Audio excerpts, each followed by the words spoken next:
service de développement et de l'aménagement du territoire est composé de 3 grandes divisions. Entre autres, celle du génie et du technique, de l'urbanisme, la deuxième, et la troisième, de l'environnement.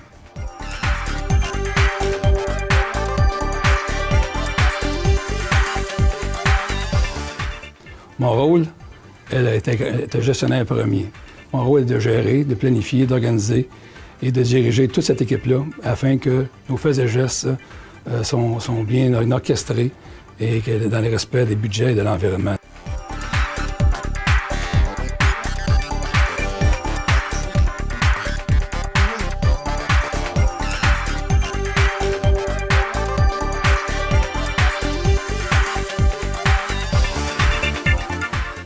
Ce qui m'a attiré comme technologue en génie civil, c'est la passion du dessin.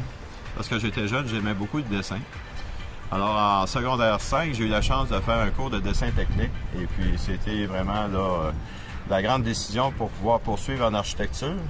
Donc, j'ai été en architecture pour une technique.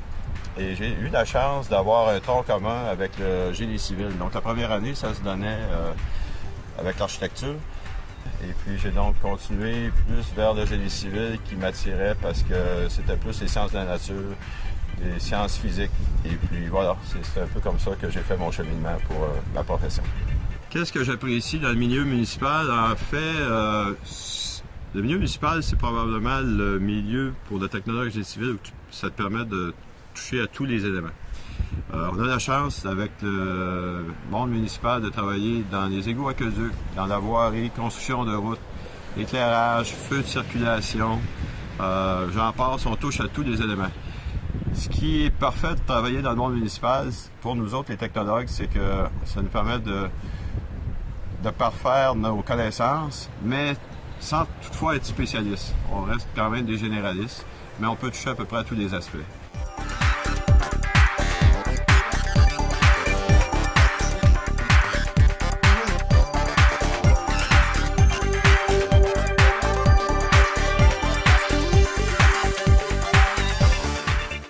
Ce qui m'a attirée dans la profession de génie civil, c'est j'ai un grand côté artistique. Depuis que je suis jeune, je fais des dessins. Donc, ça me permet de pouvoir faire mes dessins et puis faire des lectures de plans. Aussi, j'ai l'avantage de travailler autant à l'intérieur qu'à l'extérieur. Et ça, c'est important pour moi.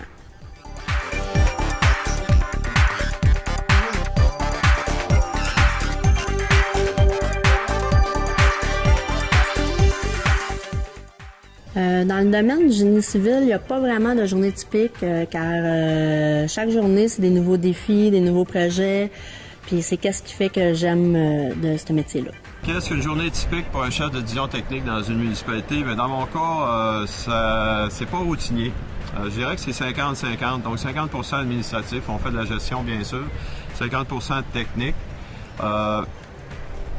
J'ai des employés, j'ai 4 technologues qui sont sous mon aile avec un agent de bureau.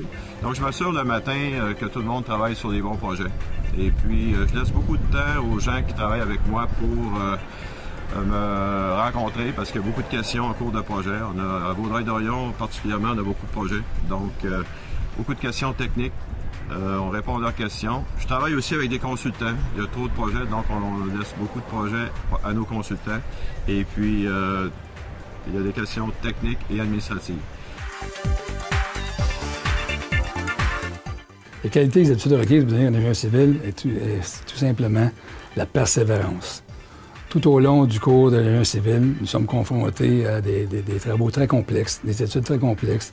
On fait face à des formules, des études pour accomplir des calculs fort compliqués qui nous demandent beaucoup de persévérance. À la base, c'est les mathématiques et la physique. Donc, si les gens n'ont pas beaucoup d'habilité dans ce domaine-là et qui n'aiment pas les mathématiques et la physique, oubliez ça. C'est les principales matières qu'on doit quand même assez bien maîtriser. Les qualités, les aptitudes à avoir dans le domaine du génie civil, un grand sens de leadership, une bonne logique et aimer travailler en équipe. La communication est très importante en technologie du génie civil. C'est un travail d'équipe. On fait des projets, puis on n'est pas spécialiste dans tout. Alors, il faut communiquer beaucoup. Il y a beaucoup de technologies aujourd'hui de communiquer, mais la meilleure technologie, c'est de vive voix. J'en conviens. Alors, ça, c'est une grande qualité. Une autre grande qualité, parce que c'est des sciences physiques, c'est de voir aussi avoir beaucoup de rigueur. On fait des plans, on fait des devis, donc ça prend beaucoup de rigueur. Donc la place au laisser-aller n'est pas du tout appréciée dans le domaine. Les avantages pour travailler dans la région de Vaudreuil-Soulanges ou dans la région immédiate, moi dans mon cas, j'ai un grand avantage, je travaille dans la municipalité et je réside dans la municipalité. Le premier avantage, bien sûr, c'est le transport. Un des gros avantages de travailler dans ma région de Vaudreuil-Soulanges, c'est que j'ai pas de trafic. Donc, ça me permet de passer plus de temps avec ma famille, ce que j'apprécie beaucoup. De plus, les magnifiques infrastructures en place sont intéressantes. Il y a des plans d'eau accessibles pour tous, des événements socio-culturels très, très intéressants. Et le transport en commun se développe d'année en année dans la région, ce qui facilite le déplacement de nos citoyens. C'est pour moi une meilleure qualité de vie. Je voyage donc à pied au travail et puis je fais ça en vélo même l'été. Très bon pour l'environnement.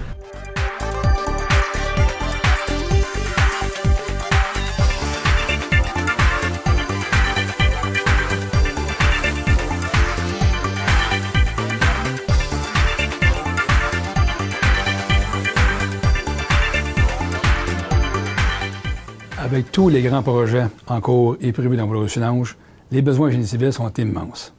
Entre autres, on a des projets sur l'autoroute 30 qui sont présentement en cours. On a le détournement de l'autoroute 20 qui est prévu dans 4 ou 5 ans afin d'éliminer les boulevards urbains pour que l'autoroute 20 puisse rejoindre Ville-de-l'Île-Perrot et Vaudreuil-Dorion. On a les plateaux sportifs aussi à construire, à réménager. On a des bibliothèques, des espaces culturels à planifier. On a des usines d'épuration à agrandir et améliorer, ainsi que des usines de filtration d'eau potable. Naturellement, le prolongement des services municipaux est essentiel dans le contexte, et donc, ce qui veut dire que les emplois en génie civil découlent de tous ces projets-là.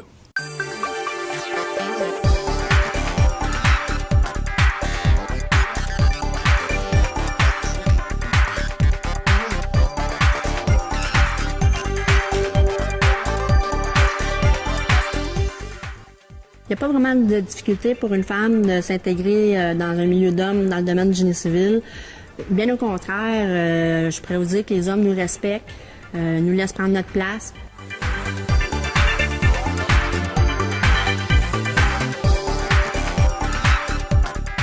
Le parcours de formation qu'il faut suivre pour devenir agent civil est le suivant. Il faut obtenir un certificat d'études collégiales en sciences de la nature qui dure 2 ans au cégep, ou une technique en génie civil de 3 ans au cégep qui nous conduira à l'université pour un cours de 4 ans en génie civil pour l'obtention du baccalauréat. Cependant, l'étudiant, pendant cette période, aura le choix de choisir une spécialité. Entre autres, il pourra choisir le domaine municipal, dont le mien. Il pourra choisir l'étude des sols. Il pourra choisir le calcul des structures et d'autres choix qui peuvent lui convenir. Et après l'obtention de son cours, il peut continuer par la suite étudier soit en maîtrise, soit à l'autre certificat pour améliorer ses qualités et d'études qu'il a à accomplir durant son mandat. À ce moment-là, on a un diplôme, on a un statut d'ingénieur junior. Nous devons être parrainés par un ingénieur qui va suivre nos faits et gestes pendant 2 à 3 ans afin qu'on puisse passer un examen pour obtenir le poste officiel d'ingénieur civil.